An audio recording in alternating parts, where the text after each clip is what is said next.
دیارە ئەمڕۆ جەنابی هاوسەرۆکی یەکێتی نیشتیمانی کوردستان کاک شێخراور بە یاوەری کاک ئاواتی قایمقام سەردانی نەخۆشخانەی شەهید ئاسۆیان کرد کە ئامادە کراوە بۆ چارەسەری نەخۆشی کۆرۆنا و ئێمە لە کۆتایی ئامادەکردنی نەخۆشخانەکەین و لە چەند کاتژمێری داهاتووە نەخۆشخانەکەمان نەخۆشی بۆ گوازرێتەوە و چارەسەری تیاکرێ و کۆمەڵێکەم و کورتیژە بۆ جەنابیان بەڵێنیان داوە کە کەم و کورتیەکان چاکەن. ئێمە زۆر سپاسی پشتیوانیەکانی یەکێتی نیشتیمانی کوردستان و جەنابیانەکەین بۆ ناوەندی تەندروستی و سپاسی هەموو هاو نیشتیمانیانی شاری سلێمانی و دەوروبەر و هەموو لایەنانەکەین کە پشتیوانمان بوون لە ڕوبەڕبوونەوەی کۆرۆنا و سپاسی هاوڵاتیانی شاری سلێمانی یەکەم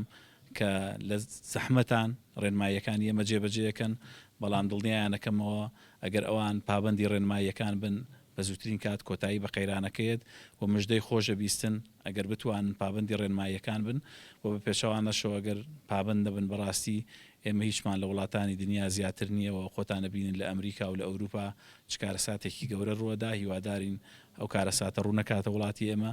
و هاوڵاتیان پابند بە ڕێنماییەکانەوە. ئێمە ئێستا ژمارەی چاکبووەکانمان زیاتر لە ژمارەی نەخۆشەکان و بەردەوام لە قۆناغی کۆنتترۆلکردنی نەخۆشیەکەیان و هاوڵاتیان پشتیوانمانن. کێشەمان هەیە لە شارۆچکەی دەربەندی خان فۆکەسێکی زۆر گەورەمان خسۆتە سەر دەربەندی خانی وادارین بتوانین بە زووترین کات کێشەی دەربەندی خان چارەسەر بکەین و باری تەندروستی دەربەندی خان بگەڕێنەوە بارێکی تەندروستی جێگیر چووکە گومانەکەین کە لەوێ نەخۆشیەکە بەربڵاو بێ و لە شاری سلێمانیش بەردەوام پشکنین بۆ خەڵکەکەین و چاودێری و کەسانەکەین کە بەرکەوتنیان هەبووە. ئێمە ئێستا ڕەوشی شاری سلێمانی ئەتوانم بڵێم کۆنتترۆلە، بەڵام کۆنتترۆلێک ناکە ئێمە دەستی لێبەرین. ئەبێ زۆر زۆر بە جدیتر ئیشکەین، هاوڵاتیان زیاتر لە پێشتر پابەندی ڕێنماییەکان من بۆی ئێمە بتوانین کارەکانی خۆمان جێبەجێ بکەین. دووبارە بە خێراتنی جەنابیانەکەم و سپاسیانەکەم. سلێمانی دەست پێشخەر بوو لە هەموو ڕوویەکەوە لە ڕووی کردی تەندروستیشەوە دەست پێشخەر بوو ژیانی خەڵکووە شارەکەتان خەڵکیش بپارێزن. ئێستا گەر پێمان بڵێ بە ئامار چەند کەس لە سلێمانی ماوە خۆشبەختانەوەی کە ڕاگەێراوە تا ئێستا 39 کەس لە شاری سلێمانی تووبووی ڤایرۆسی کۆرۆنا چاک بوونەتەوە و باری تەندروستی ئەوانەشی کاڵگەری ڤایرۆسەکەن چۆن؟ بەڵێ ئێمە نزیکەی سێ هاوڵاتیمان لە شارۆچکەی چەمچەماڵ ئێستا داخل بوون لەوێ بە سپاسەوە تەندروستی چەمچەماڵ هەموو ئامادەکاریەکی کردووە.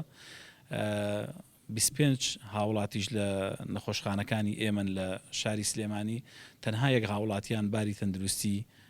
تۆزێ ناجێگیرە، ئەوانی کە هەمویان جێگیرن و 39 هاوڵاتی چاک بوونەتەوە و تەمەناکەم ئەوانەی پێشتریش بە زووترین کات چاک بنەوە و ئەوانەشی کە چاک بوونەتەوە ئێمە داوایان لەکەین کە وەکو خۆبەخش بێنەوە لەگەڵ ئێمە کار بکەن، چونکە ئەوان بەرگری لەشیان پیا کردووە و ئەتوان خزمەتی ئێمە بکەن و هەروە ئەتوان خوێن ببەخشن بۆ کەسانێک کە هەڵگری نەخۆشیەکەن بۆی ئێمە بتوانین وەکو چارەسەر بەکاری بێن. یانی ئەو کەسانەی کە ئێستا توشبووی ڤایرۆسی کۆرۆنا نەتوانم بڵێم کەسانێکی گرنگن و ئێمە ئەوانەی کە چاک بوونەتەوە سوودیان لێ بینی لەداهاتوە.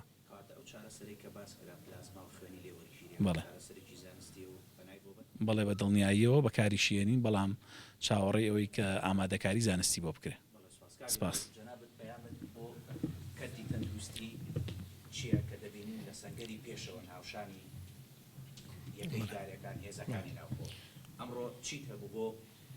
کەرتی تەندروستی و بۆ پزیشکان بۆ کارمەندان بۆ سپاس. دیارە من هەمیشە شانازیم بە هێزەکانی ئاسایشی ناوخۆ بە کارمەندانی کەرتی تەندروستی کردو، بەڵام بەڕاستی ئەمەی ئەمڕۆ بینیم دوای سەردانیکردن بۆ لای بەڕێز دکتۆر سەباح و ئەو هەواڵانەی کە لەگەڵی بوون ئەمڕۆ زیاتر شانازیان پێوەکەم بەڕاستی و ئامادەکاریانەی کە ئەمان کردویانە. دیارە سلێمانی هەمیشە پێشەنگ بۆ لە هەموو ئیش و کارەکانیان لەمە شاکەرتی تەندروستی سلێمانی ئەوەی کە بە چای خۆم بینیم پێشەنگ بووم بۆی من لێرەوە دەستی ماندووبوونیان دەکوشم و دەستخۆشیان لێ یەکەم و هەر لێرەوە ئێمە پشتیوانی یەکێتی نیشتیمانی کوردستان بۆ کەرتی تەندروستی و بۆ هاوڵاتیانی شاری سلێمانی و هەموو شار و شارۆچکانی کوردستان ڕادەگەێنین بە هەوڵ و هیمەتی هەموو لایەک ئێمە دەتوانین ئەم قەیرانە تێپەڕین. بەڕاستی ئەمەی کراوە حکوومەتی هەرێم و کەرتی تەندروستی کە کردوویەتی بەڕاستی لە زۆر وڵاتی زلهێز نەیانتوانیوە بەم شێوازە ڕێنماییەکان جێبەجەکەم بۆیە من لێرە دووبارە دەستخۆشیان لێ یەکەم و لێرە دەمێت سوپاسی هاوڵاتیانی هەرێمی کوردستان بەگشتی و شاری سلێمانی بە تایبەتی بکەم کە سەرڕای ئەو هەموو کەم و کورتەی کە هەبووە و دابەژنەکردنی موچە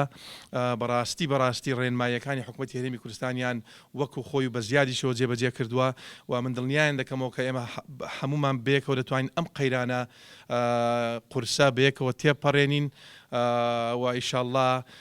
وەکو دکتۆر سەباح باسی کرد دوای فترەیەکی تر ئیشاءالله هەواڵی خۆش دەبێ بەڵام زەرورە دووبارەی دەکەمەوە کە هاوڵاتیان بۆ ئەم مایەش هەر چەندە قورسە هەر چەندە ئەزانم نەورۆزە و بەهارە وەکو چۆن لەم 1-2 هەفتەی ڕابردوو ڕێنمایەکانیان جێبەجێ کردووە مەترسیەکان هەرماون دەبێ ئاگادار بن کە دەبێت ڕێنمایەکان وەکو خۆی جێبەجێ بکەن بۆ ئەم فترەیە کە حکوومەتی هەرێم دەستنیشانی کردووە و من دڵنیام ئەوەی کە بینیومە هەموو ئامادەکاری کراوە بۆ خوا نەخواستا هەر ئەگەرە خراپەکان بەڵام ئیشاءالله ئێمە ناگەینە ئەو قۆناغا بەڵام زەرورە کە هاوڵاتیان ڕێنمایەکان خۆی جێبەجێکن. چیت هەیە بۆ کارمەندەکانی هێزەکانی ناوخۆ ئاسایش پۆلیسیان لیوای بەرگری لیوای پاراستی سلێمانی کە ئەمڕۆ بەسەرکردنەوە لە نزیکەوە دەستخۆشی لێکردن چیت هەیە بۆ ئەوانیش پەیامی لاوە شەرجەرگی و یەکێتی بۆ بەڵێ من دیارە ئەوانە خۆم بەشێک بووم لەوانە لە ڕابردووم لەگەڵ ئەوانە بووە هەمیشە لە کاتی تنگانایان ئەمانە سەربازی ون بوون و شەو نەخونیان کردووە خۆیان بە قوربانی میلەتەکەیان و پاراستنی سەر و ماڵی خەڵک کردووە کارمەندانی تەندروستیش بە هەمان شێوە لە هەموو قەیرانەکانەوەیان کردووە ئێستا ژەوان هەر بەڵێن دووپات دەکەنەوە کە بەم شێوازە بەردەوام بن و ئێمەش هەر کەم و کورتیەکە بێ ئەگەر حکوومەتی هەرێم نەیتوانی بڕیکاتەوە دڵنیایان دەکەینەوە کە ئێمە لەگەڵ یانین لەم قەیرانە بەجیان ناڵین و شان بەشانی هێزەکانی ئاسایشی ناوخۆ شان بەشانی کارمەندانی تەندروستی خۆمان ئامادە دەکەین بۆ ڕوبەڕووبنەوەی ئەخوانە خواستە قەیرانی گەورەتر دووبارەم دەستخۆشیان لێەکەم و دەمێت لێرەوە داوا لە حکوومەتی هەرێم بکەم کە ئەگەر بتوانن بەڕاستی قەڵقێکی زۆری هەیە بتوانن لە ماوەی هەفتەی داهاتوو بەیان توانی بە موچە دابش بکرا ئەوە دەبوو بە ینی ئاهێک بەڕووی خەڵکە داهاتەوە کە لە ماڵەوە ئاسی بوون یاخود ڕێنمایەکانی حکوومەتی هەرێم جێبەجێ دەکەن بە هەمان کاتێمە ئامادەکاری دەکەین بۆەوەی بتوانین ئەوانی کە کەم دەرامەتن و فەقیر و هەژارن